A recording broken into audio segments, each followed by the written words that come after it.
certo? Portanto, para a nossa aula de hoje de introdução à filosofia, nós vamos começar Nietzsche. Eu gostaria de terminar Nietzsche hoje, mas talvez nós não vamos dar conta de terminar Nietzsche hoje. Eu digo talvez, porque eu não sei, vai depender do decorrer do tempo, vai decorrer da nossa abordagem. A ideia fundamental é nós entendermos o contexto histórico para depois nós analisarmos realmente a filosofia nietzschiana, tá ok? E, por favor, se você for ler Nietzsche, ou se você estiver lendo Nietzsche, se não for a partir do livro chamado Genealogia da Moral, para dar um jeito de buscar essa genealogia da moral, que é praticamente um livro que faz você entender todo o processo posterior do pensamento de Nietzsche. Genealogia da moral quer dizer a gênese, a origem da moral, como surgiu a moral, como o elemento moral é tratada através dos tempos, através das situações. A partir, você leu esse livro, a Genealogia da Moral, você está apto para ler toda e qualquer obra de Nietzsche, tá ok? Porque a genealogia da moral serviria como se fosse uma introdução ao pensamento de Nietzsche. Então, para você ler um indivíduo tão complexo, um indivíduo tão revolucionário quanto Nietzsche, você tem que pegar um elemento introdutório. E a genealogia da moral foi escrita por Nietzsche. Então, é isso que é mais interessante para a gente entender em Nietzsche, porque muitos autores, eles são muito difíceis de ler e não tem um livro que seria chamado de livro introdutório, já entra direto na filosofia do indivíduo, já entra direto no pensamento do indivíduo. E a Genealogia da Moral, escrita por Nietzsche, é um livro assim dito de uma introdução de Nietzsche a ele mesmo. Tá? Então, seria uma forma de entender, compreender os escritos dele e a base do pensamento de Nietzsche. Então, o detalhe que a gente vai estabelecer agora é o seguinte: Nietzsche, século XIX. E você sabe que o século XIX tem um turbulhão de coisas, tá ok? Você tem a Revolução, a segunda revolução industrial, você tem os imperialismos e os neocolonialismos, você tem o nacionalismo, você tem o surgimento das ideias do socialismo utópico, do socialismo científico, você tem um movimento operário, você tem um movimento anarquista, você tem o movimento social da doutrina da igreja, você tem um turbulhão de coisas recheando o século XIX. E ainda você tem o cientificismo que passa a ser desenvolvido no século XIX, ou seja, crença absoluta nos elementos da ciência para resolver os problemas da humanidade. Você tem o positivismo, você tem o darwinismo social. Traduzindo isso tudo, por que nós falamos desses acontecimentos ou dessas chamadas ideologias do século XIX? Porque é a partir dessas ideologias que a gente começa a perceber que o século XIX é o século da razão. Tá? Então, começa lá no século XVIII com o iluminismo e o século XIX será a valorização plena do elemento racional. Então, dentro do século XIX, começou-se a valorizar demais, muito e muito mesmo a questão da razão. E, ao mesmo tempo, ocorre como Nietzsche já dizia, uma transvalorização dos valores. O que quer dizer isso? Tá? Valores como família, valores como religião, valores como a própria sociedade mudam o aspecto de representação e de entendimento na sociedade, ou seja, são criados novos valores para a sociedade, novos valores para a família, novos valores para o próprio indivíduo. Mas esses valores, segundo Nietzsche, são impostos pelas instituições sociais. É daí que ele vai preconizar a morte de Deus e a morte da filosofia. Por que a morte da filosofia? Porque a filosofia, quando chegou no século XIX, ela era essencialmente valorizadora da razão. Então, a razão passa a centrar o homem em todas as suas esferas, em todo o seu campo de conhecimento, tá ok? E a metafísica deixa de ter valor suficiente no campo da abstração intelectual. Na metafísica, ela é substituída pelo elemento ciência. Então, Nietzsche, ele quer dizer que no século XIX há uma transvalorização dos valores, onde os valores que os indivíduos tinham são ultrapassados. E mesmo ainda, o ser humano, ele cria valores, ele cria normas, ele cria morais e depois ele mesmo se esquece que foram os homens que criaram essas normas, criaram esses valores, que criaram essa moral, e ele passa a acreditar que sempre existiu, atribuindo a um fenômeno sobrenatural. Daí a morte de Deus.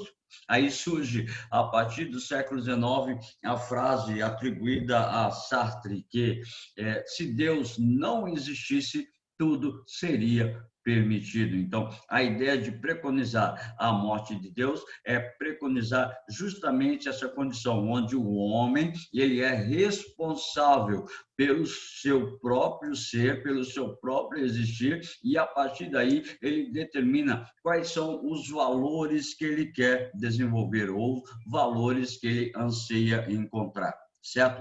Isso apenas uma pequena introdução acerca do pensamento de Nietzsche. Para a gente poder acompanhar com mais eficiência, a gente vai colocar aqui uma projeção, tá? Eu vou copiar aqui, tá? Copiei, fechei, vou lá no chat, tá? Vou lá no chat, vou postar para vocês, tá? Para quem quiser acompanhar, para quem quiser verificar essa projeção na internet, está disponível o endereço eletrônico no chat para vocês, certo? A questão é o seguinte: Nietzsche ele tem um contexto histórico social muito conturbado, como nós falamos, o século XIX. Mas não só o século XIX, a própria vida dele foi um pouco conturbada, tá? Nasceu na Alemanha e na Alemanha ele está passando pelo processo de unificação da Alemanha, diversas revoluções, o movimento operário, o movimento sindical, tá? Um movimento de integração dos povos arianos, tá? Dentro da estrutura da solidificação da Alemanha como um todo. Mas esse contexto histórico vai fazer com que ele desenvolva as suas principais abordagens, seus principais elementos acerca da sua filosofia, acerca do seu conhecimento. Então, diz assim, Nietzsche traz um questionamento muito agudo, muito a sério, sobre os elementos tradicionais da filosofia.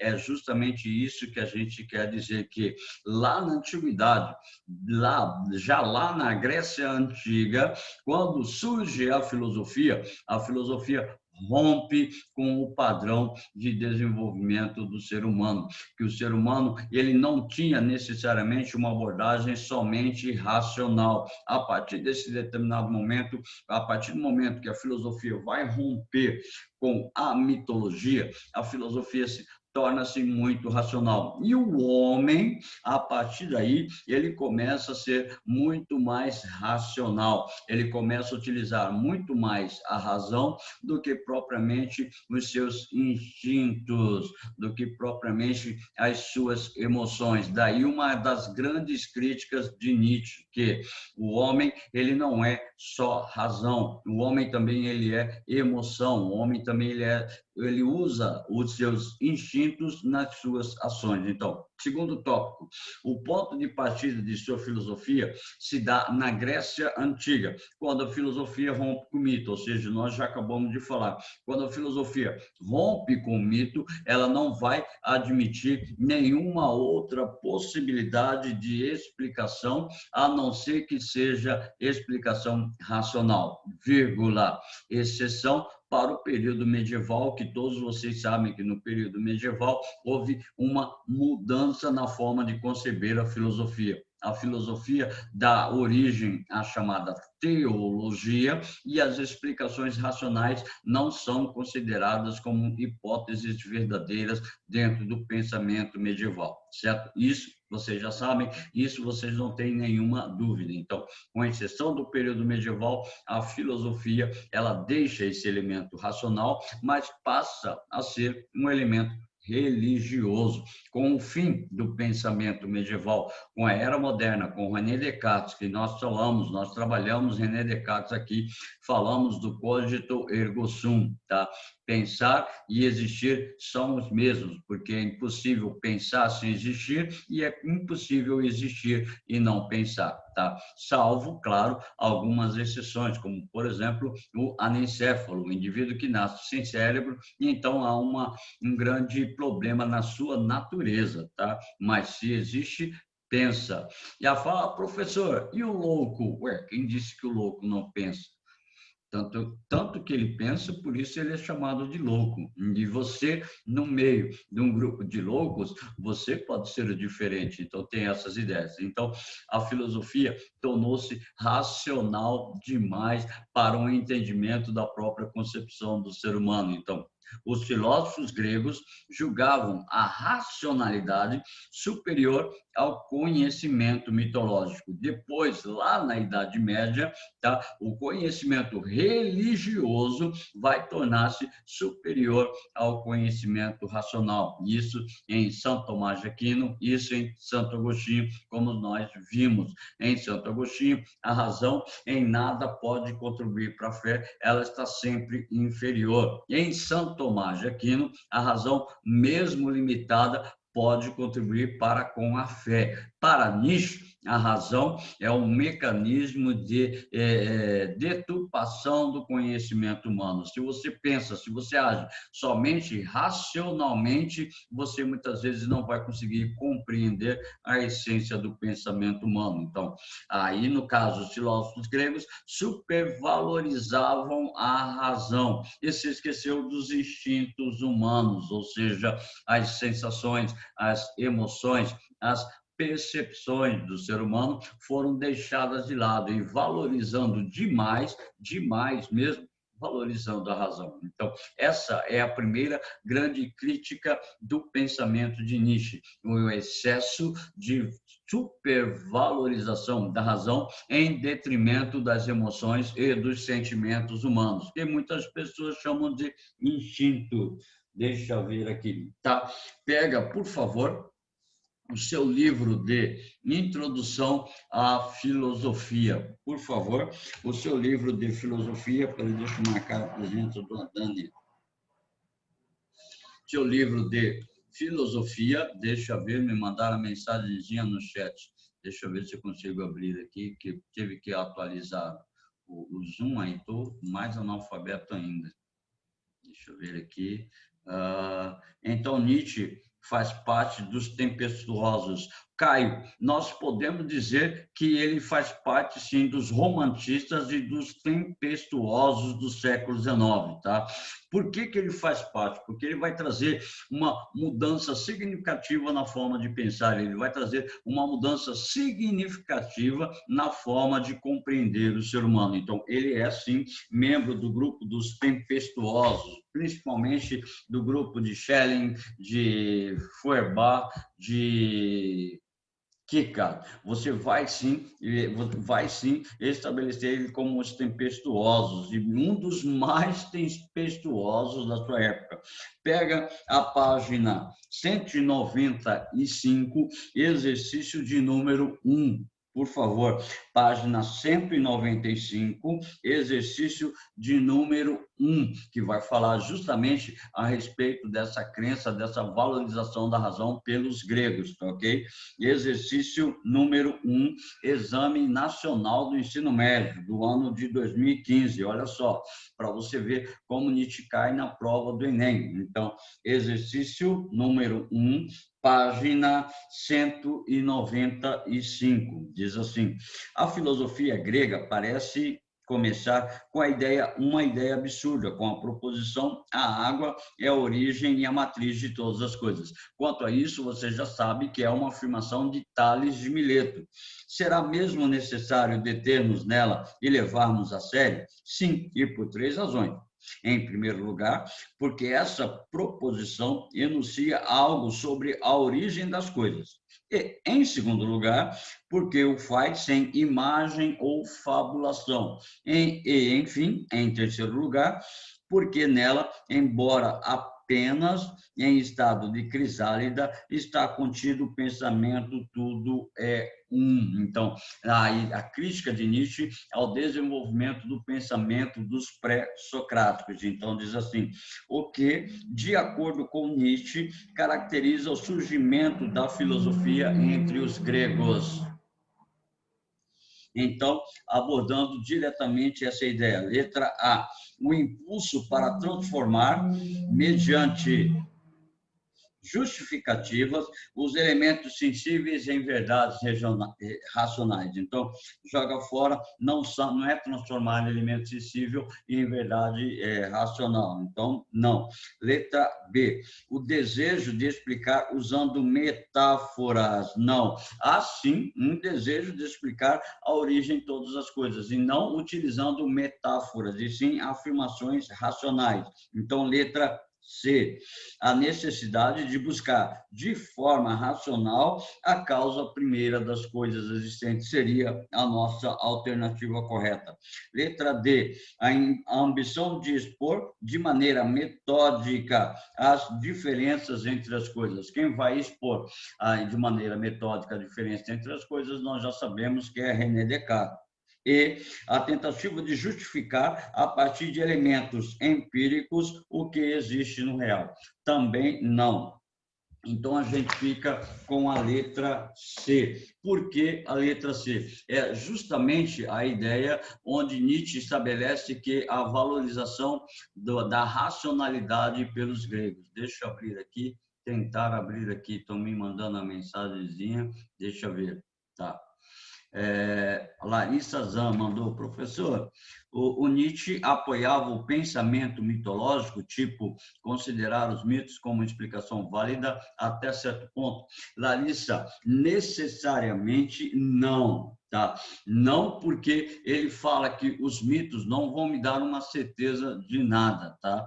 A explicação válida, ela pode ser através dos meus sentidos, das minhas emoções, e não recorrendo a uma metáfora propriamente dita, tá? Porque o mito, você sabe que o mito é uma metáfora, tá? Uma metáfora da criação. Então, Nietzsche, ele está ligado diretamente à crítica ao excesso de razão, mas ele não quer dizer que ele é 100% contra o elemento racional. Ele fala que o ser humano, ele deve ele é composto por elemento racional, mas eu não posso usar somente a resposta ou o dado racional para compreender a essência das coisas, certo? Então, exercício número 1 da página 195, resposta letra C, de professor Coraçãozinho, pode marcar aí, tá?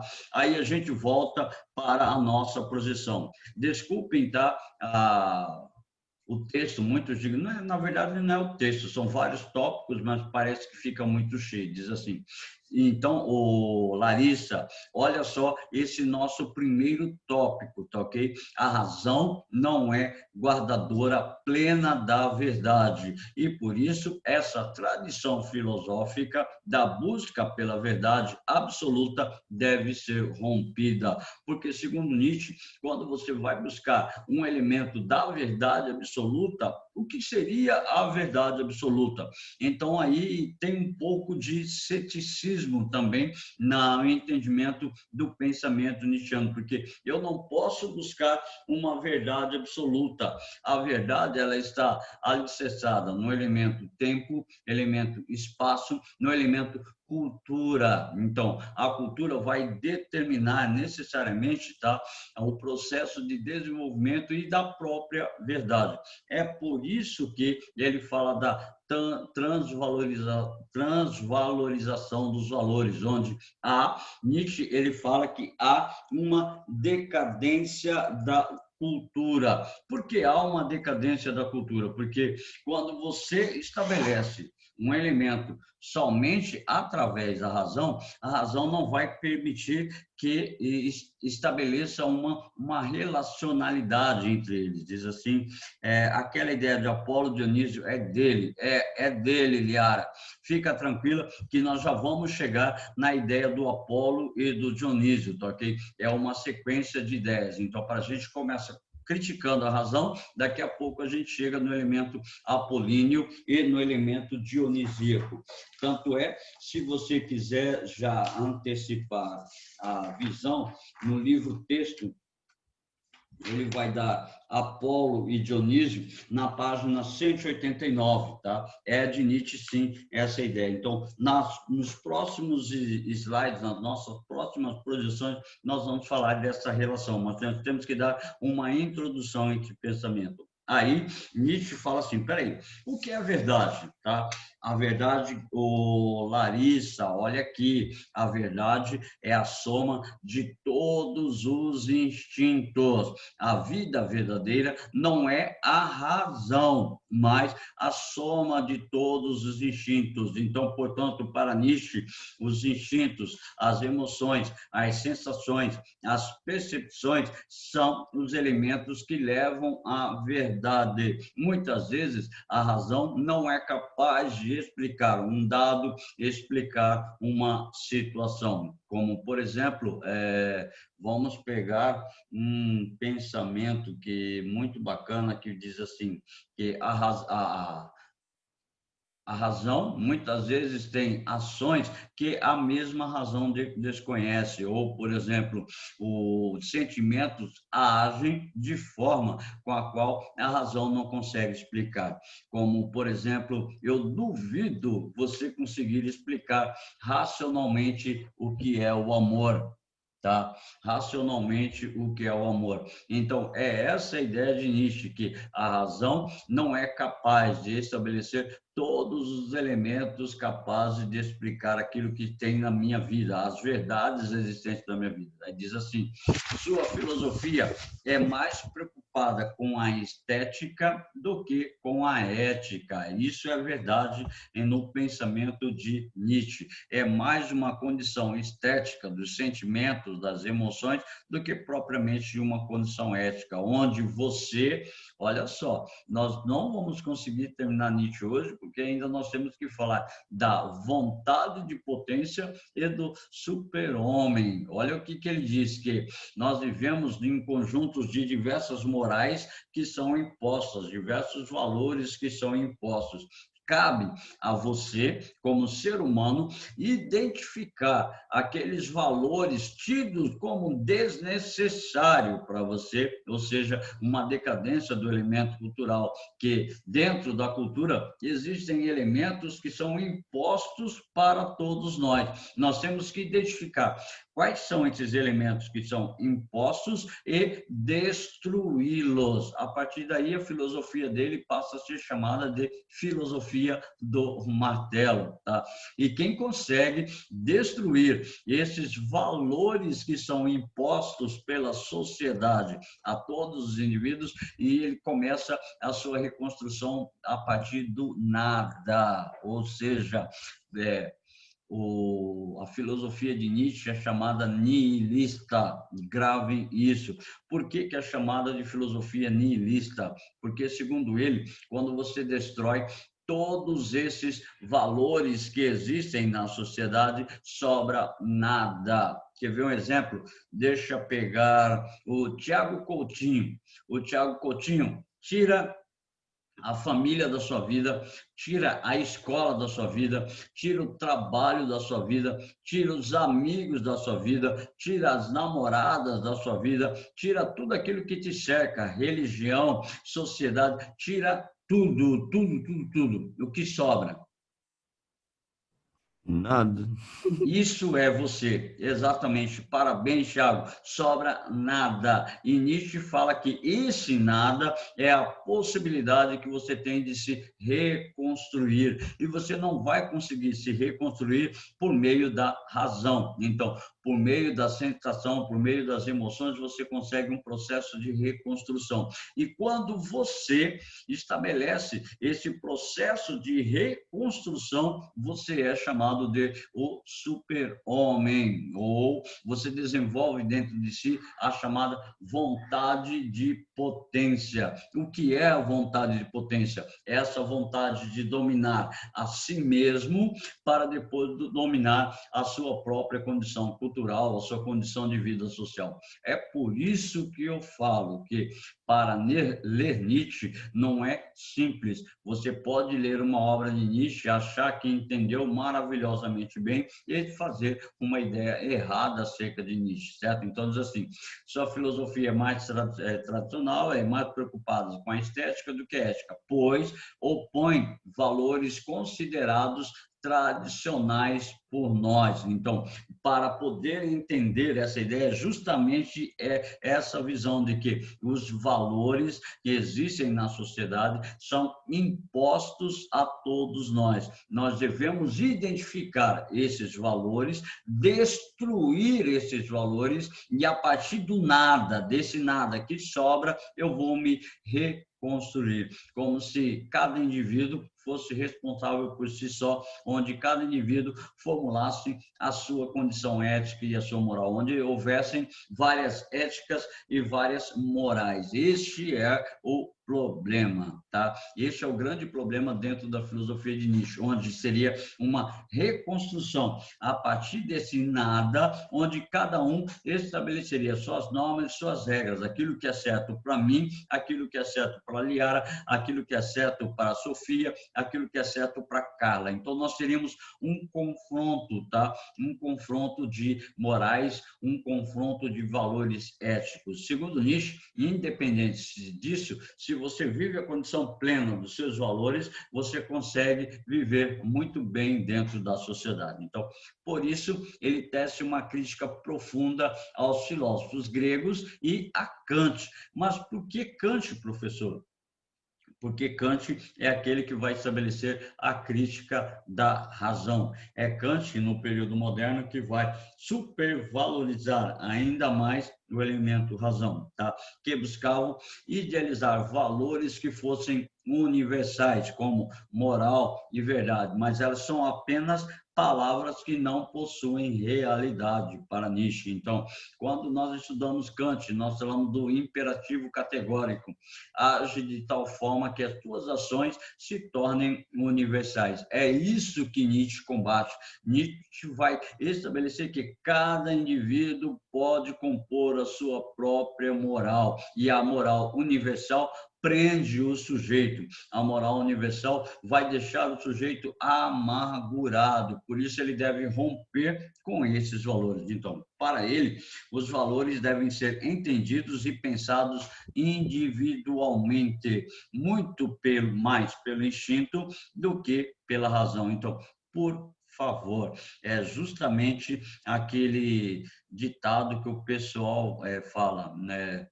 Falem bem, falem mal, mas falem de mim, porque de mim cuido eu. Então, como se cada pessoa fosse cuidar de si mesma dentro desse elemento da chamada moral. Cada indivíduo teria uma moral que é pensada individualmente, só que é um pouco complicado, né? Então, diz assim, quando pensamos em uma pessoa boa, por exemplo, pensamos em alguém racional. Por outro lado, quando pensamos em alguém que age pela emoção, pensamos em alguém irracional. exatamente essa é a grande crítica de Nietzsche. E quando se fala quem é mais racional, o homem ou a mulher, muitas pessoas falam assim, mais racional é o homem, a mulher é mais emotiva. Necessariamente não é bem assim, não. Se ela for mulher e se ela for mãe, ela torna-se muito mais racional do que o próprio homem. Não é que ela é muito emotiva, ela demonstra mais facilmente as suas emoções. É diferente de ser racional. O homem, para ele falar, não, eu sou racional, pô, eu sou carrancudo, eu sou bravo, eu sou isso, sou aquilo. Isso não quer dizer necessariamente ser racional. Isso pode demonstrar também uma grande emotividade. Tem aquele indivíduo que tudo que ele quer ser o dono da verdade, em todo momento ele quer estabelecer o poder da sua participação, da sua realidade, como se fosse realmente a base do elemento racional. Muitas vezes não. Tá, ok? Muitas vezes a mulher é muito mais racional em diversos aspectos do que propriamente o homem, tá? Mas é claro, a gente não pode generalizar também, tá?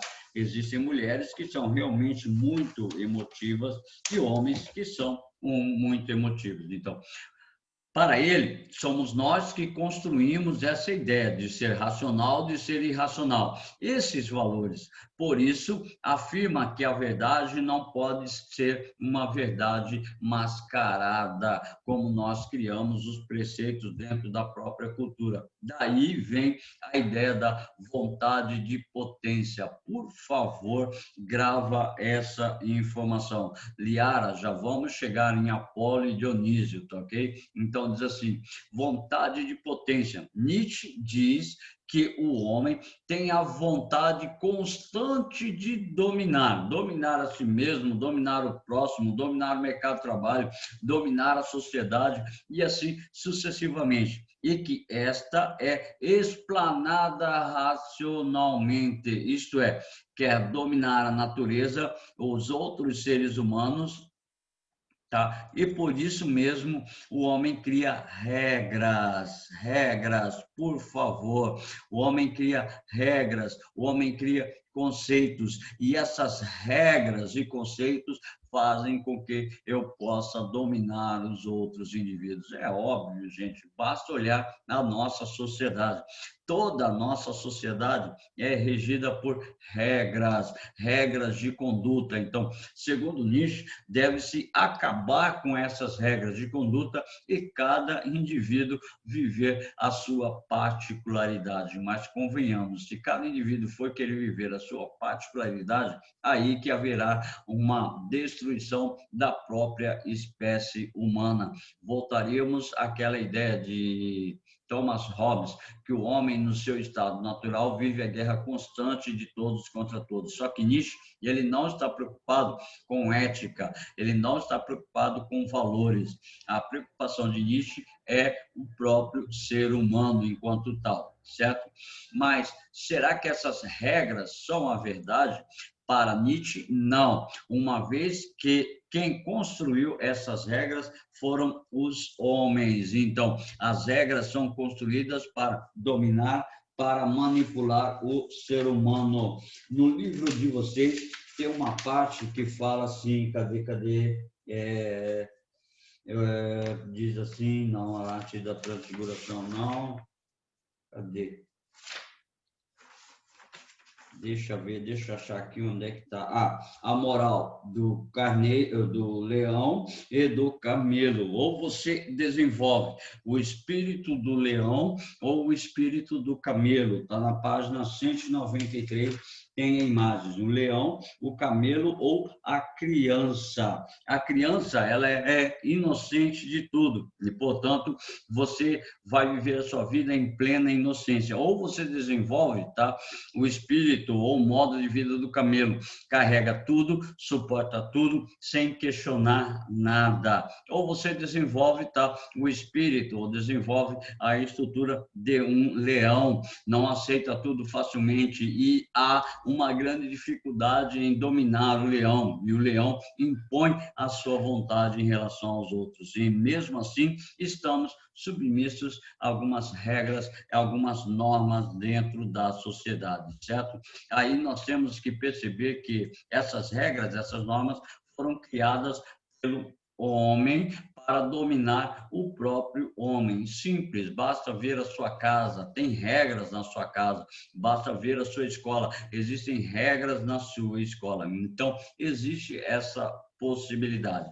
Aí o que vai acontecer? Nietzsche vai criticar lá na Grécia Antiga também a questão da morte da arte trágica. Nietzsche afirma que a arte trágica foi abandonada desde a Grécia Antiga e que, por ser sabedoria instintiva, ela ficou de lado. O que é a arte trágica? Não é por terminar somente mal. A arte trágica narra o cotidiano da vida dos indivíduos e não vai idealizar, não vai hipotetizar uma ação para os indivíduos. Então, a arte trágica está ligada com a realidade mundana, a realidade do homem no mundo. Essa desvalorização da arte trágica deu início à decadência do espírito humano completo, ou seja, a decadência da própria condição do ser humano enquanto tal, porque houve a substituição pelo elemento racional. Tá? E o homem tentou dar ao caos do mundo, aliás, de uma forma racional. O homem tentou dar ordem ao caos de uma forma racional. Então, sempre estabelecendo uma grande crítica ao pensamento racional. Então, para ele, o homem tem um grande medo de enfrentar o mundo como ele é e se enxerga como sujeito que muda o universo. E isso é muito interessante, porque todo ser humano, segundo Nietzsche, tem um grande medo de enfrentar o mundo. Segundo Kierkegaard, esse medo revela as constantes escolhas que o indivíduo tem que fazer. E, por ter que fazer constantes escolhas, ele acaba caindo numa certa angústia. Se você se lembra, o princípio da angústia em Kierkegaard é utilizado também por Nietzsche. Então, diz assim, na verdade, não há sujeito, não há unidade. O que há é o acaso. É o primeiro filósofo a defender a condição do acaso, como se tudo acontece de forma aleatória na vida do homem. Então, nem tudo que acontece na vida do homem é a vida da dimensão racional. Liara, agora sim, Liara, vamos entrar naquela sua observação, tá? Segundo Nietzsche, o homem desenvolveu duas grandes dimensões. Essas dimensões, elas estão em constante conflito dentro do próprio homem, tá? Que todo homem, aliás, todo ser humano, por favor, vamos deixar questões de gênero de lado. Todo ser humano desenvolve duas dimensões na sua estrutura. Diz assim, alguma coisa, então, se perdeu entre a mitologia e a filosofia. E foi justamente o outro lado do ser humano que foi deixado de lado. O espírito humano está dividido em duas faces, por favor. E isso para Nietzsche. Segundo Nietzsche, o pensamento ou desenvolvimento humano, ou a capacidade de entender o ser humano é dividida em duas possibilidades, ou a face apolínea ou a face dionisíaca. O que isso quer dizer? Ou o homem ele está centrado demasiadamente no elemento racional, representado pelo deus Apolo, ou ele busca demasiadamente o elemento irracional, o elemento caótico, centrado na figura do deus Dionísio. Apolo, na mitologia grega, era o deus da harmonia, o deus da música, o deus da luz, o deus da serenidade, o deus esse deus da harmonia representa, então, o deus da razão. Impõe-se a racionalidade mediante a estrutura do ser humano. O deus Dionísio, que é o meu deus preferido, tá ok? Que é meu Deus preferido da antiguidade da Grécia Antiga. Por que ele é meu Deus preferido? Ele é o Deus do vinho, Deus da sexta-feira, Deus do desequilíbrio, Deus da desarmonia, Deus do transe. Para os romanos, ele é conhecido como Baco, daí o nome bacanal. Né, Lucas? Eu sei que o Lucas sabe o que é um bacanal, mas não vem ao caso, vamos deixar de lado, certo? Então, essas duas figuras fundamentais para Nietzsche desenvolveram ao longo do tempo as possibilidades do ser humano. Ou você desenvolve o espírito apolíneo, tá? Serenidade, luz, harmonia, tá? Equilíbrio, ou você desenvolve dentro de si o elemento dionisíaco. Só que para Nietzsche tem um elemento fundamental. Mesmo eu sendo, tá, centrado demais no elemento da razão, haverá momentos de desarmonia dentro de mim. Haverá momentos que os meus instintos, que as minhas emoções vão me levar ao desenvolvimento de um lado mais caótico, ou seja, um certo desequilíbrio emocional, como nós propriamente falamos. Então, quando você centra-se demais no elemento apolíneo, você torna-se demais racional. E muitas vezes a própria cultura, a própria educação faz com que nós tornemos-nos centrados demais no elemento racional. Só que, para Nietzsche, dentro de você, você pode combinar em si o elemento apolíneo e o elemento dionisíaco. Só que, em alguns casos, um fala mais alto do que o outro, um entra em contradição com o outro. E para Nietzsche, isso seria uma condição de estrutura do próprio ser. Se você aprende a ser caótico demais, você será sempre caótico. Se você aprende a manter um certo equilíbrio, uma certa harmonia, tudo bem, maravilhosamente. Como a gente pode citar, por exemplo, casos que acontecem, isso é realmente interessante. Na Rússia, vou citar o exemplo da Rússia. A gente sempre cita outros exemplos, nós vamos citar na Rússia. Na Rússia, alguns investidores financeiros, trabalhadores na Bolsa de Valores, no horário do almoço, eles saem do ambiente de trabalho, almoçam super rapidinho e vão para uma boate. Por que eles vão para uma boate? Eles vão extravasar, eles vão entrar em transe naquele momento para esquecer os problemas, o excesso de problemas na Bolsa de Valores que eles trabalham, onde eles executam suas funções. Então, como se fosse uma válvula de escape. Então, o desequilíbrio anda sempre lado a lado ao elemento chamado racional. Isso, para Nietzsche, não importa se você desenvolve o espírito apolíneo em excesso, mas dentro de você haverá sempre o dado dionisíaco batendo, batendo, batendo, até que um momento ele consegue sair, consegue se extravasar, certo?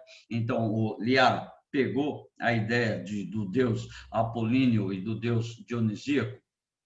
Sim, sim, Pro, brigadão. É que eu achei que eu Então, tava confundindo. Eu sempre confundo isso com Sócrates. não, coloca bem claro. Apolo, razão. Dionísio é sensação. Pronto, você jamais vai esquecer, tá? Apolo é razão. Dionísio é bebida, sexta-feira, cachaça, o deus do vinho, ok? Então, coloca isso, você jamais vai esquecer essa situação das duas divindades, certo? Aí o seguinte, segundo o Nietzsche, olha o que ele vai falar, tá? A filosofia é a visão do mundo constituída pela análise, pela razão, pela lógica, pela compreensão estritamente racional do homem e da natureza. Então, necessariamente, quando ele critica a razão, ele acaba estabelecendo que a razão é importante, mas eu não posso centrar demais a minha vida, eu não posso centrar demais os meus elementos acerca da razão, colocar só a razão como um elemento verdadeiro, tá ok? Então, por favor, pega o exercício número 2 da página 195 do nosso livro de filosofia. Página 195, exercício número 2. Exercício 2, a gente começa. Na filosofia de Friedrich Nietzsche, é fundamental entender a crítica que ele faz à metafísica, ok? Então, nesse sentido, é correto afirmar que essa crítica, letra A, é o discernimento proposto por Nietzsche para levar à supressão da tendência de que o homem tem a individualidade radical negativo, não é nada a ver com essa individualidade radical. Tem um sentido na tradição filosófica de contentamento e plenitude, não. Contentamento e plenitude pode ser Kierkegaard, mas Nietzsche não. Letra C, é a inauguração de uma nova forma de pensar sem a metafísica, através do método genealógico. Marca aí a letra C, eu já vou explicar o que é esse método genealógico, tá?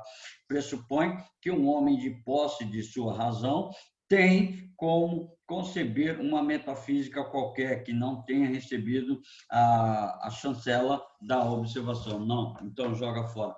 O que seria esse método genealógico? Seria analisar a origem da razão, a origem desses elementos que vão compor o elemento racional. Qual é a origem? Daí vem assim, ó, lá na projeção, essa atitude simbolizada por Apolo, que é Áustero, que é o deus da razão, da ordem e do equilíbrio. Portanto, estabelecer a origem dessa razão, como o homem centrou-se demais nessa razão. O espírito apolíneo é o conjunto de todas as características que fazem parte da postura filosófica científica.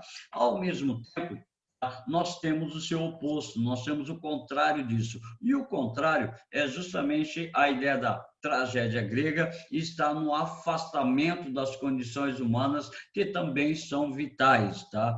É uma constante luta que busca tirar o homem daquilo que é natural, um instinto, ou seja, a razão não seria uma condição natural do ser humano. O instinto, tá? Os sentimentos, as emoções, as sensações, sim, seriam elementos considerados naturais do ser humano, tá ok? Então, o instinto, segundo Nietzsche, não é natural do ser humano. Aliás, o instinto é natural do ser humano, a razão não é, pois a razão precisa de um esforço intelectual muito grande para poder se solidificar enquanto tal, para poder formar-se enquanto tal, certo? Aí diz assim, no espírito dionisíaco é que Nietzsche encontra o aspecto não filosófico racional da natureza humana. Eu pego o texto de vocês agora, a página 189, tá? A página 189 ou 190? Tá, na página 190, o primeiro parágrafo diz assim, nesse sentido, o dionisíaco não seria a formulação de um juízo estético, mas a própria realização estética, chamada poiesis, tá? Ao contrário, Nietzsche constata que o culto ao deus Apolo, predominantemente entre os gregos clássicos, é imbuído de um ideal de beleza e harmonia, de um desejo de perfeição que tende à representação da intelectualidade da vida, os ajuizamentos estéticos que recebem a arte, a vida e a oposição. O apolíneo representaria, nesse sentido, a raiz de toda a moral, ou seja, criam-se elementos de perfeições, criam-se elementos que são chamados ideais. Aí diz assim, no caso, o espírito dionisíaco é o que não se prende, tá? Não se institucionaliza, é representado como a força vital, a alegria, o excesso do ser humano. Então, no homem demasiadamente humano. Cadê? Deixa eu pegar, tá no seu texto também, na página 190. Diz assim: homem demasiado humano, ruptura com toda forma de ideal. Então, nessa ideia, nessa oposição entre Apolo e Dionísio, nós temos também uma oposição àquilo que Nietzsche fala de estabelecimento de padrões morais dentro da sociedade. Deixa eu ver aqui. Ô, Carla, hoje não tem redação, você tem prova essa semana de segunda chamada. A professora entrou em contato comigo acho que no sábado, e pediu para eu prolongar, porque a aula de redação não teria hoje. Eu achei que vocês estavam sabendo, mil desculpas, tá? Eu acreditava que vocês já estavam sabendo, tá? Aí eu vou continuando, o negócio vai passando, nossa aula vai até 10h10. Eu prometo que 10 horas eu encerro, tá ok? Então me lembra aí, cara, a hora que der 10 horas, me lembra, por favor, que o meu relógio está desligado aqui. Eu estou sem relógio, estou só com o meu celular. Vou tentar acompanhar pelo celular, certo? Então, é essa a ideia fundamental. Com o início da filosofia, o espírito apolíneo vence o chamado espírito dionisíaco. Então, é através disso que se funda o pensamento na ideia de Nietzsche. Pegou, Liara? Ficou claro agora? Apolo, razão. Dionísio, sensação, desequilíbrio, tá? Apolo, harmonia. Dionísio, Ficou a sim, Pro. desarmonia, o desequilíbrio. Tá ok? Tá ok. D de Dionísio, D de doido. Então, tá ok. Aí a gente vai mudar, tá? Vai mudar não, a gente vai passar para uma outra abordagem de Nietzsche que eu considero assim uma das mais gostosas de ser trabalhadas, que é a genealogia da moral. Tá? Por falar em genealogia da moral, é o nome de um próprio livro que Nietzsche escreveu, tá? A origem da moral. Qual é a origem da ética e a origem da moral? Segundo Nietzsche, tá? Aí nós temos algumas condições. Por favor, ele vai estabelecer crítica à religião e principalmente uma crítica ao cristianismo. É claro que ele foi influenciado por um pensamento, tá, chamado nihilista, por isso ele é considerado ateu, tá ok? O pensamento de Nietzsche é o nihilismo chamado nihilismo ateu, ou seja, a desconsideração do elemento religião, principalmente da figura da divindade máxima dentro da religião, chamada de Deus. Então, a questão é assim, a genealogia moral vai falar da origem do elemento que nós chamamos de moral. Deixa eu pegar aqui, nascimento da tragédia, cadê?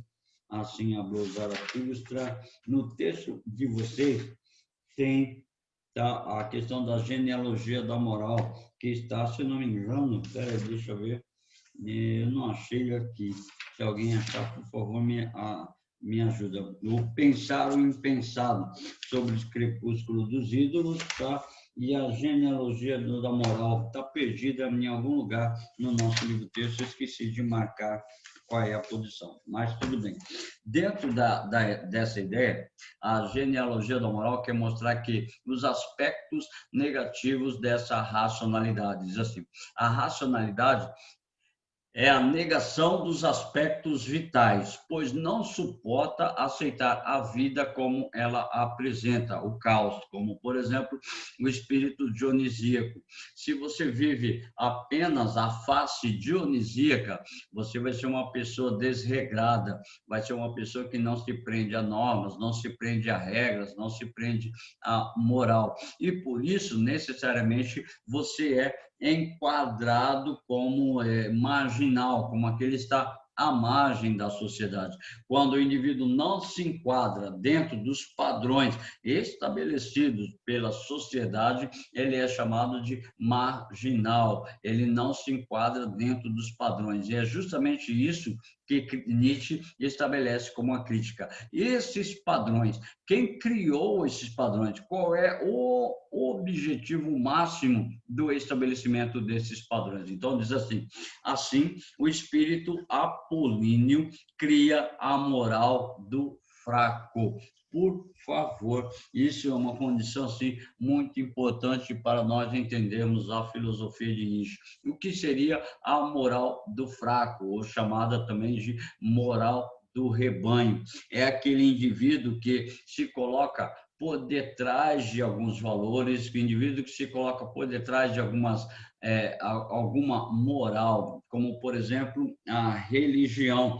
Segundo Nietzsche, a religião, tá? Ela conduz o indivíduo a ser chamado de moral do rebanho, porque todo mundo age daquela forma, todo mundo tem que seguir aquele padrão de vida, todo mundo tem que estar atento aos preceitos dessa daquela religião. Então, para dizer que a moral do rebanho é quando o indivíduo se esconde por detrás de alguma moral, se esconde por detrás de algum elemento que não é natural nele, para poder se espelhar, numa determinada ação. Então, diz assim, a moral do rebanho, a qual o indivíduo não suporta a vida e acaba criando valores por não aceitar a realidade como ela representa. Como, por exemplo, um indivíduo que se diz muito fiel a uma religião, ele vive dentro da sua religião, ele rebate todas as suas condições dentro da religião, só que ele se esconde atrás da religião, por não aceitar, tá, uma certa condição da sua própria natureza humana, por não aceitar as certas condições de desenvolvimento de outras normas sociais. Ele acaba se escondendo atrás da religião. Como ele pega assim também influências do pensamento de Marx. Nós falamos que ele está dentro da ideia do materialismo de Marx. Então, Marx ele vai falar assim que a religião é o ópio do povo. É mais ou menos a mesma ideia para Nietzsche, que a religião esconde, a religião mascara a real condição de vida do indivíduo e coloca-o sobre a sua tutela, coloca-o sobre seus braços para poder se estabelecer uma nova condição de vida. Como, por exemplo, uma grande crítica ao livro dos Evangelhos, quando vocês vão a um culto, vocês vão a uma missa, vocês já devem ter ouvido falar as bem-aventuranças, ou chamado de sermão das montanhas, onde ele pega esse elemento e estabelece a sua principal crítica. Ele vai falar assim que naquela passagem das bem-aventuranças, bem-aventurados os pobres de espírito, porque deles é o reino dos céus. Então, ele acaba ocultando uma realidade que é própria de si para poder obter a salvação, para poder obter uma melhor condição de vida. Então, segundo Nietzsche, dentro desse dado da moral, a moral ela é criada pelo homem para controlar o próprio homem. Aí ele diz ainda assim, por outro lado, temos o que ele chama de moral dos fortes, aqueles que aceitam a vida como ela é e, em sua brutalidade, sem precisar criar conceitos. São aqueles indivíduos que vivem independente de uma religião, independente de um controle moral, independente do controle das instituições. Como, por exemplo, você decide agir bem, mas você vai agir bem não porque a sua religião fala que você tem que agir bem. Você vai agir bem não porque a sua família, não porque nenhuma instituição comanda a sua ação. Você vai agir bem porque você se sente bem. Como, por exemplo, você não vai agir de maneira adequada simplesmente por ser uma convenção entre os seres humanos. É essa a ideia que Nietzsche quer estabelecer. Eu tenho a moral dos fracos e tenho a moral dos fortes.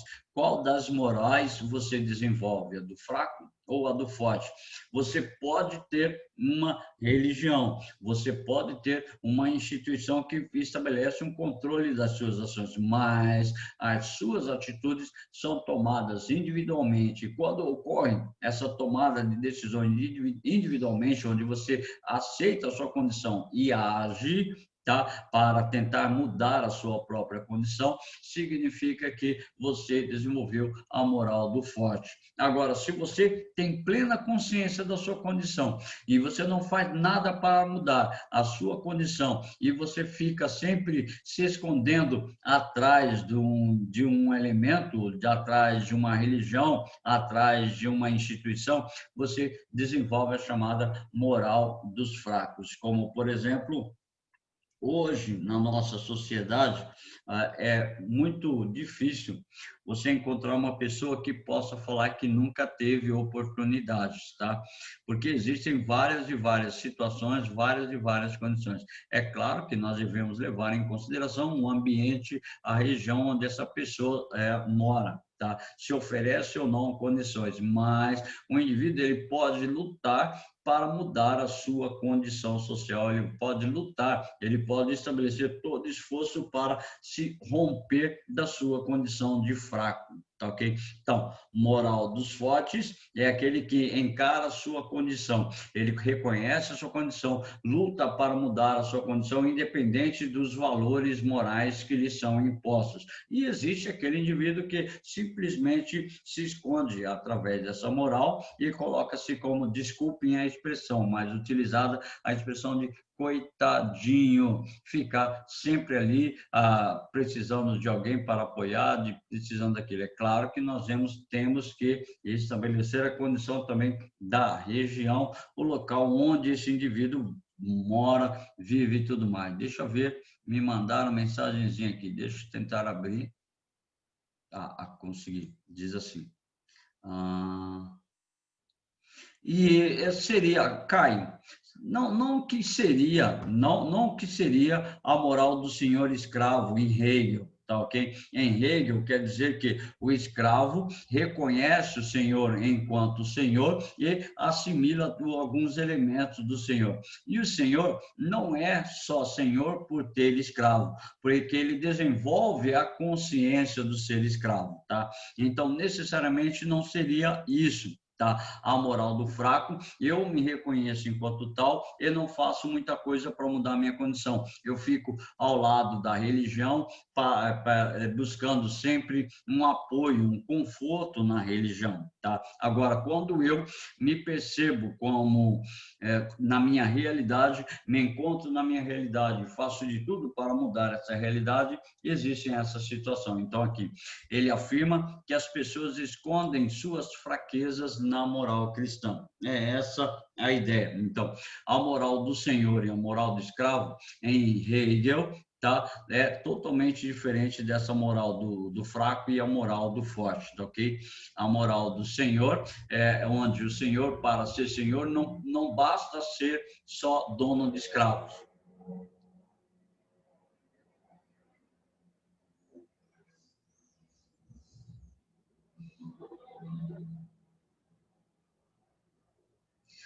Desculpem, é que vocês sabem que eu moro próximo do aeroporto e está passando um avião muito barulhento aqui. Aí priorizei a passagem do avião. Então, a moral do Senhor. O Senhor, para ser Senhor, ele não precisa, ele não basta, aliás, não basta ele ser só dono de escravos. Ele precisa desenvolver a mentalidade do Senhor. Ele precisa ter um tratamento em relação aos escravos. Ele precisa desenvolver posturas em relação aos seus escravos. E o escravo, ele não é só escravo porque ele pertence a alguém. Ele desenvolve a postura de escravo, ele sabe a sua condição de escravo, ele desenvolve a consciência do ser escravo. Daqui seria diferente. Tá? A moral do fraco, eu me escondo atrás da religião. O forte, ele não precisa se esconder atrás de uma religião. Ele age independente dos seus preceitos religiosos ou não. Ou seja, não quer dizer que o forte não tenha religião. Ele pode ter uma religião e muitas vezes ele pode até ir de contraste com a sua religião, com a ideologia que é estabelecida, certo? Aí o seguinte, tá, da filosofia da moral, nós temos 5 minutos para as 10, mas se eu passar adiante, a gente vai parar na metade da análise e aí vai ficar complicado para a gente. Então, se é para parar na metade, eu prefiro não continuar. Ok? Então a gente para por aqui. Próxima aula a gente termina Nietzsche, tá? Se você quiser fazer já os exercícios da página 195, 196, nossa, Nietzsche tem bastante exercício, 195, 196, 197, 198, 199, tá? Você pode fazer os exercícios dessas páginas seguintes, e eu vou preparar também uma lista sobre Nietzsche, tá ok? Há alguns exercícios que nós já fizemos, eu não vou colocar, mas o exercício número 3, vamos fazer o exercício número 3 e aí a gente encerra a nossa aula de hoje. Diz assim, da Universidade Estadual de Goiás.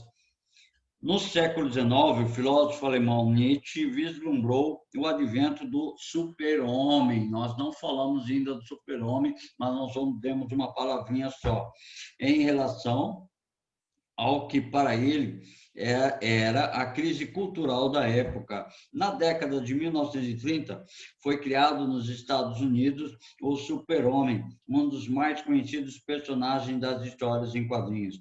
A diferença entre os dois super-homens está no fato de Nietzsche defender que o super-homem, tá? Para Nietzsche, o super-homem, aquele indivíduo capaz de capaz de renunciar a todos os elementos que existem e se reconstruir a partir de si mesmo. Então, letra A, o super-homem agiria de modo coerente com os valores pacifistas? Não, ele iria sempre contra esses valores, ele ia romper com esses valores, joga fora. B, expressaria os princípios morais, o protestantismo também não, ele é contra o elemento da moral do fraco. O super-homem iria abdicar-se das regras morais vigentes, desprezando